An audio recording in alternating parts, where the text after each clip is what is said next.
Muy buenas, hermanos y amigos, un feliz día, viernes 23 de septiembre. Llegamos al final de este estudio sobre el crisol, el estudio del fuego refinador. Hoy llegamos al final de este estudio, lección número 13, Cristo en el crisol. Para memorizar, cerca de la hora novena o nona, Jesús clamó a gran voz diciendo: Elí, Elí, lama sabactaní. Esto es: Dios mío, ¿por qué me has desamparado?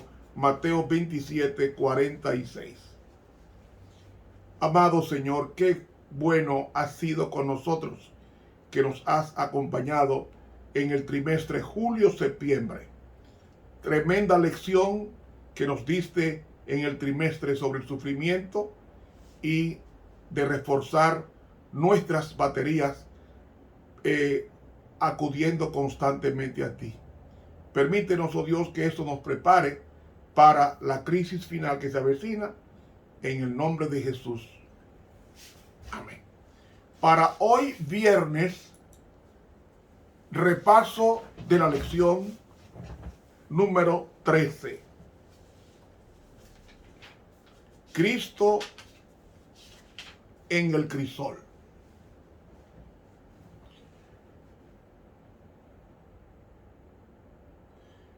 Dios es amor y el amor es sufrido.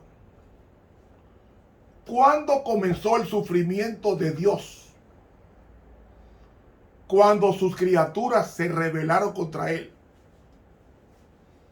Porque Dios tuvo en mente hacer este planeta y Lucifer no fue invitado a la creación de este planeta, y estaba en los planes de Dios hacer este planeta.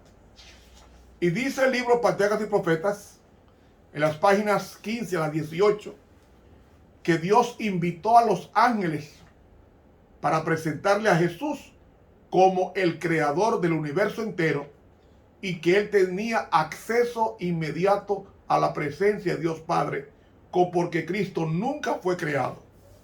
Y él era un arcángel, como explicamos la semana pasada. Pero Lucifer quería pelear con otro ángel. Jesús, arcángel, y el ángel, querubín. Y ese odio nació porque el Padre no quiso participarle en la creación de este planeta y del hombre. Pero ¿cómo te van a invitar? Como ya yo he explicado, Dios habla en un lenguaje de Dios Padre a Dios Hijo y de Dios Hijo a Dios Espíritu Santo. Para Dios hablar en un idioma a los ángeles, no puede hablarles en el idioma divino, sino en el idioma de los ángeles.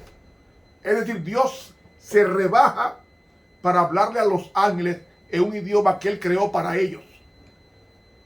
Entonces, si Lucifer es un ser creado, si Dios lo invitaba a la creación de este planeta, Dios se estaría burlándose de Lucifer, porque él no iba a entender el idioma de Dios.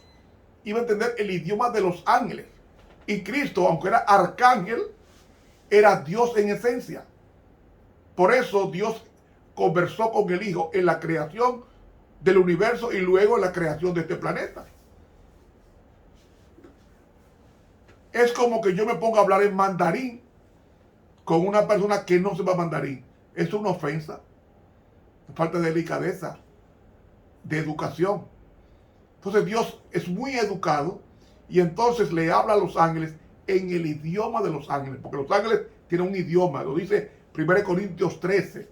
Si yo hablase lenguas angelicales y no tengo amor, vengo a ser como metal que resuena y címbalo que retiñe.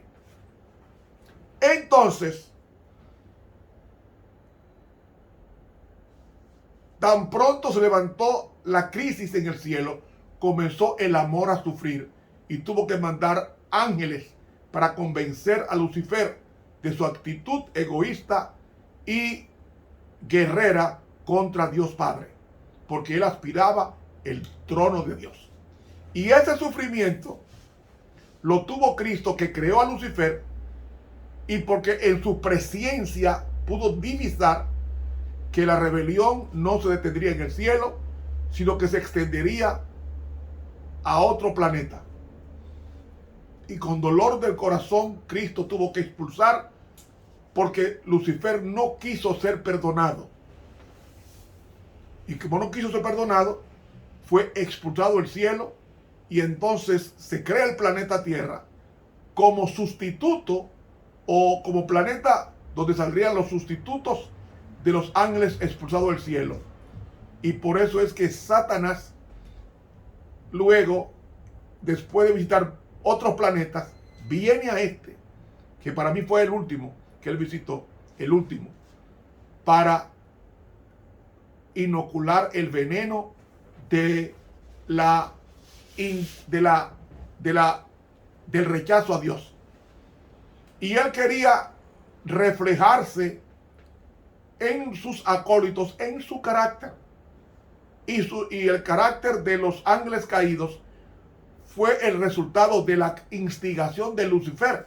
Eso está desglosado en el libro Patriarcas y Profetas, en el origen del mal.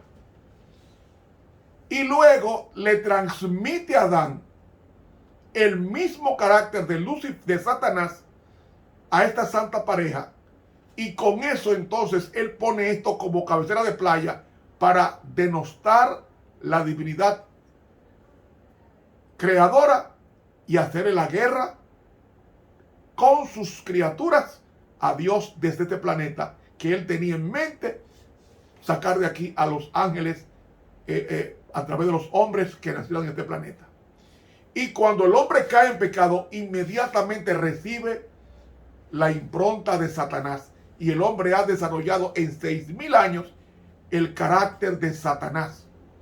Y cuando termina el tiempo de gracia, se va a desinhibir lo que está frenado ahora por el Espíritu Santo, y veremos al hombre convertido en bestias inimaginables. Pero Cristo, si quería rescatar a Adán y Eva y en consecuencia a sus descendientes, tenía que venir a morir por nosotros. Pero para morir por nosotros, él tenía que vivir una vida impoluta. 3 grandes tentaciones presentó Lucifer en el cielo, o Satanás en la tierra, en Mateo capítulo 4. La tentación del apetito, la tentación del orgullo y la tentación del materialismo. Y esas 3 tentaciones Cristo las venció, porque se mantuvo comunicado con el Padre. Y desde que Jesús nació hasta que murió, fue una vida de constante guerra contra el enemigo. Constante guerra con el enemigo. Enemistad en su casa con sus hermanos. Enemistad en la iglesia con los dirigentes. Enemistad en la calle con los demonios. Enemistad en la calle, en toda parte, enemistad. Cristo era un ser humano como nosotros, y él se mantuvo sin pecar, porque mantuvo una comunión de 24 horas por los 33 años que vivió en la tierra, sin romperlo. Solamente en el Calvario, cuando Cristo tiene que morir separado del Padre, y temió de que su sacrificio lo llevara a la muerte eterna.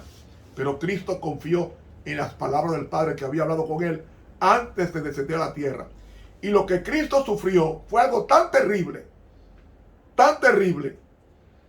que para el hombre recuperar el carácter de Dios, que lo perdió en el Edén, tenía que Cristo dejar un ejemplo sin pecado en la tierra y morir sin pecado como cordero inocente, para enseñarnos a nosotros que se puede vivir sin pecar si nos mantenemos en íntima comunión con Dios. Hacer exactamente lo que Cristo hacía, mantenerse en íntima comunión con Dios y no hacer nada que no estuviera revelado por el Padre en su plan. Y él renunció a sus planes y aceptó diariamente los planes que el Padre le revelaba día por día. Ningún milagro hizo Jesús que no fuera previamente calculado por el Padre, y Cristo iba a los sitios donde el Padre le decía que fuera. Eso es dar gloria a Dios, llevar una vida de total dependencia a Dios. Ahora, ¿qué sucede? Como nosotros no somos de este mundo y vivimos en un mundo donde Satanás gobierna temporalmente, gobierna en la mayoría de las mentes humanas, pues lo lógico es que nosotros, estando en el terreno de él, que es el planeta Tierra, él nos hostigue.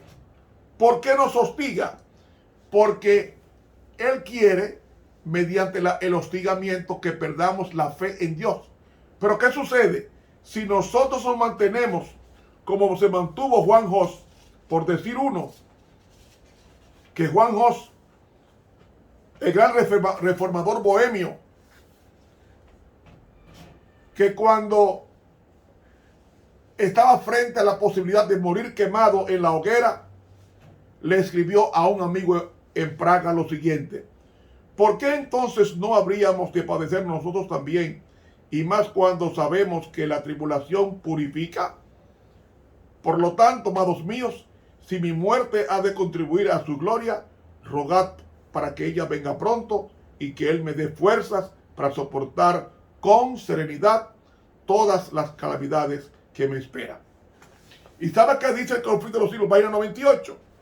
Que cuando las llamas comenzaron a arder en torno suyo, principió a cantar: Jesús, hijo de David, ten misericordia de mí. Y continuó hasta que su voz enmudeció para siempre. Sus mismos enemigos se conmovieron frente a tan heroica conducta. Un celoso partidario, al referirse al martirio de Hus y de Jerónimo, que murió poco después, dijo: ambos se portaron como valientes al aproximarse su última hora. Se prepararon para ir a la hoguera como se hubieran preparado para ir a una boda. No dejaron oír un grito de dolor. Cuando subieron las llamas, entonaron himnos y apenas podía la vehemencia del fuego acallar sus cantos. Conflicto del siglo, página 101 de la Pluma Inspirada. Hermanos, es menester que nosotros pasemos por muchas tribulaciones. ¿Por qué? Porque las tribulaciones lo que hace es borrar de nosotros el carácter de Satanás que hemos traído por herencia de nuestros primeros padres. ¿Cómo lo pruebo? La ira, la maledicencia, el egoísmo, el deseo de vengarlo. Todo eso es del diablo. Y dígame si no hay una persona en la tierra que no tenga todas esas inclinaciones naturales. Todos tenemos esas inclinaciones. Y si hoy yo no soy iracundo o no soy criminal, es porque yo me he entregado en las manos de Cristo y Él me ha ido subyugando todas mis malas inclinaciones heredadas y hasta cultivadas. Igualmente tú. Entonces, hermanos, todos esos pasivos morales que hemos traído de Adán, Dios tiene que quitarlos para que podamos ver su gloria. ¿Cómo? A través del sufrimiento. Porque cuando sufrimos, entonces oramos más, dependemos más de Dios y Él nos consuela en los momentos difíciles. Entonces, mis hermanos, no es que a Dios le agrada que suframos, es que es necesario. Si usted va a cocinar arroz o papa, no se la puede comer cruda, le hace daño. Tiene que cocer esa papa o ese arroz para que usted pueda comérselo con gusto. Pues así mismo es el cielo. Hay que pasar por el fuego todas las aristas e imperfecciones de nuestros caracteres para que sean pulidos de tal manera que se refleje en nosotros la imagen de Jesús, como aquella ilustración que yo hice al principio del folleto, de un hombre herrero que tenía una fragua derritiendo oro, y había una persona presente en la en la fundición. Y él metía ocasionalmente la cabeza sobre la superficie de la paila hirviente.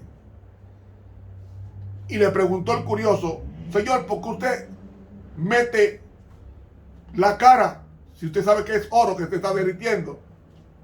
Él dijo: meto la cara para ver si ya el oro está sin escoria.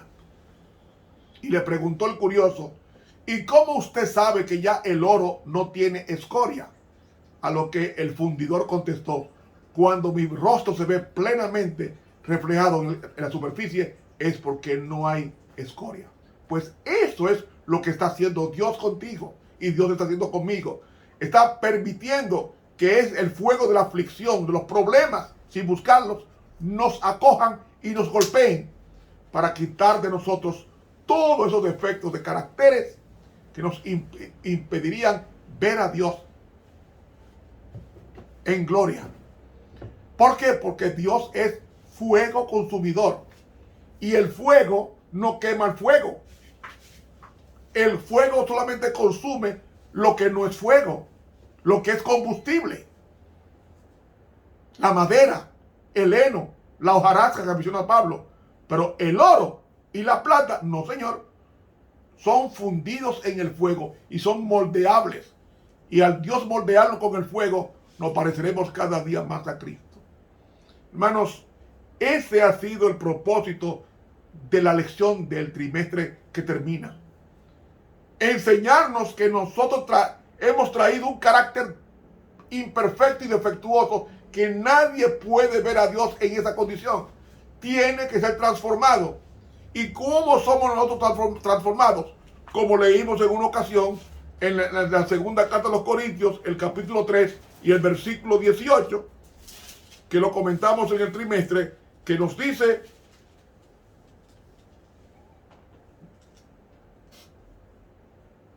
Segunda de Corintios 3:18, dice: por tanto, mirando a cara descubierta, todos nosotros, como un espejo, la gloria del Señor, estamos siendo transformados de gloria en gloria, en la misma semejanza, como por el Espíritu del Señor. Entonces, para ser transformados, no miremos al anciano, ni al diácono, ni a la diaconisa, ni al pastor, ni al presidente. Hay que mirar a Jesús. Y usted va a decir: ¿y dónde está Jesús? Porque ya se fue al cielo. ¿Cómo lo vamos a ver? Aquí se ve a Jesús en su santa palabra. Estúdiela con oración y está en contacto íntimo con Jesús, como él estuvo con los 12 discípulos en Palestina. Hermanos, hay que mirar a Jesús. Dice Patriarcas y Profetas, página 490, que es por la contemplación que nosotros somos transformados. Tenemos que contemplar a Jesús, y se contempla estudiando la palabra y haciéndola nuestra. De tal manera que vivamos en esta tierra la vida de Cristo, es decir, el simple desarrollo de su voluntad. Hermanos y amigos, ese es el propósito del sufrimiento. Cuando nos quejamos, estamos diciendo a Dios que es injusto. Pero si sufrimos con estoicismo, en oración, Dios nos está transformando de gloria en gloria, creciendo cada día para ser un templo en crecimiento del Señor. Hermanos, gracias por acompañarme durante todo este trimestre de El Fuego Refinador. Un trimestre muy hermoso, que ahora tendremos mejor óptica de ver los problemas bajo la óptica divina. Hermanos, para el próximo trimestre, según estuve mirando, vamos a estudiar sobre el estado de los muertos. Tremendo folleto. Mientras nos llega, vamos a pedirle a Dios que nos ayude a ser pacientes y por nada estemos nosotros quejándonos, sino dejando a Cristo en nuestras vidas. Hermanos, que Dios nos bendiga. Este canal se va a mantener transmitiendo con diferentes temas. Suscríbase a este canal de YouTube y suscriba a otros. Gracias por acompañarme durante todo el trimestre julio-septiembre. Para el próximo trimestre el estudio sobre el estado de los muertos. Que Dios nos bendiga y nos ayude a ser mansos y humildes de corazón, porque solamente los mansos heredarán la tierra. Dios nos bendiga y nos dé un feliz sábado en el Señor.